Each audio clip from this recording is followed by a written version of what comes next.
Hi friends, இன்றைக்கி என்ன recipe பார்க்க போகிறோன்னா வெஜ் புலாவ் தான். வாங்க எப்படி பண்ணலான்னு பார்க்கலாம். கிட்ஸுக்கான லஞ்ச் பாக்ஸ் ரெசிபியாக கொடுக்கலாம். ஸ்பைசஸ் கம்மியாக இருக்கும், டேஸ்ட்டாகவும் இருக்கும். வாங்க எப்படி செய்யலான்னு பார்க்கலாம். ஃபஸ்ட்டு பாஸ்மதி ரைஸை ஒரு 20 மினிட்ஸ் ஊற வச்சு எடுத்துக்கலாம். இந்த டிஷ்ஷுக்கு தேங்காய் பால் ரெடி பண்ணணும். தேங்காய் பாலுக்கு ஒரு மிக்சர் ஜாரில் பொடியாக கட் பண்ண தேங்காய், ஸ்பைசஸ், ஒரு பச்சை மிளகாய் இதெல்லாம் அரைச்சி தேங்காய் பால் எடுத்து வச்சுக்கலாம்.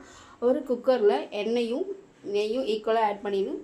ஒரு 4-5 முந்திரி பருப்பு ஆட் பண்ணிக்கலாம். இது ஆப்ஷனலாக வேணும்னா ஆட் பண்ணிக்கோங்க, இல்லை ஸ்கிப் பண்ணிக்கோங்க. பொடியாக கட் பண்ண 2 வெங்காயம், ஒரு பச்சை மிளகாய், கொஞ்சமாக இஞ்சி பூண்டு பேஸ்ட், அதுக்கப்புறம் பட்டாணியும் புதினாவும் ஆட் பண்ணிக்கலாம். நீங்கள் வேறு எந்த வெஜிடபிள் வேணாலும் கூட ஆட் பண்ணிக்கலாம்.